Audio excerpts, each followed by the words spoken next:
जैसा कि आपने देखा कि बिहार में जातीय जनगणना का रिजल्ट पूरा आपके सामने आ गया है। और बिहार में सबसे बड़ी आबादी मुसलमानों की है।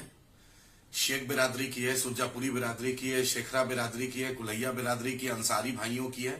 तो अब अगर तेजस्वी यादव जो अभी डिप्टी सीएम और नीतीश जी सीएम है, अगर सही में जातीय जनगणना का रिजल्ट चाहते हैं और आवाम को फायदा पहुंचाना चाहते हैं तो उनको मुसलमानों को अब हिस्सेदारी देने पड़ेगी।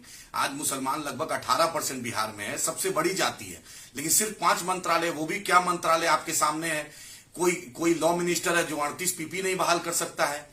एक है डिजास्टर मैनेजमेंट, उसकी भी हद आप जानते हैं। एक है पशुपालन, उसकी भी हद जानते हैं। तो अब नीतीश जी और तेजस्वी यादव चाहते हैं, क्योंकि नीतीश जी आपको भी 8 बार मुख्यमंत्री हमने बनाया, लालू जी को हमने बनाया, रबड़ी जी को बनाया, तेजस्वी यादव को बनाया, तेज प्रताप जी को बनाया और हमने मीसा जी को बनाया। आपके सभी लोगों को हमने बना दिया, लेकिन मुसलमानों को हिस्सेदारी नहीं मिली है।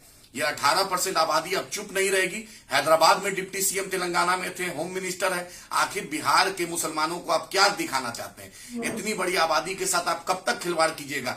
आपको चपरासी क्वार्टर से हमने शीशमहल पहुंचा दिया, लेकिन हमें क्या मिला? आप नीतीश जी मुख्यमंत्री 8 बार बन गए, लेकिन शेरसवादी बिरादरी से एक भी मिनिस्टर नहीं, सुरजापुरी बिरादरी से नहीं, शेखड़ा बिरादरी से नहीं, अंसारी बिरादरी से नहीं। आखिर इन बिरादरियों के साथ नाइंसाफी क्यों हो रहा है? अगर नीतीश जी और तेजस्वी यादव और लालू जी सही में चाहते हैं जातीय आधारित जनगणना का फायदा इंसाफ करना चाहते हैं, तो अब इन बिरादरियों को हिस्सेदारी देने पड़ेगी। मुसलमानों को आबादी के हिसाब से हिस्सेदारी देने पड़ेगी।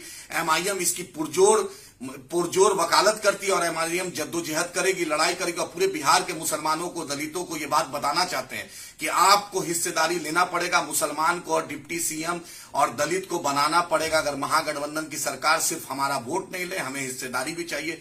इन लोगों को, मुसलमान को और दलित को डिप्टी सीएम बनाना पड़ेगा। इन बिरादरियों को हिस्सेदारी देना पड़ेगा। नहीं दीजिएगा तो आंदोलन होगा। अब हम बर्दाश्त नहीं करेंगे। हम अपनी हक की लड़ाई लेंगे।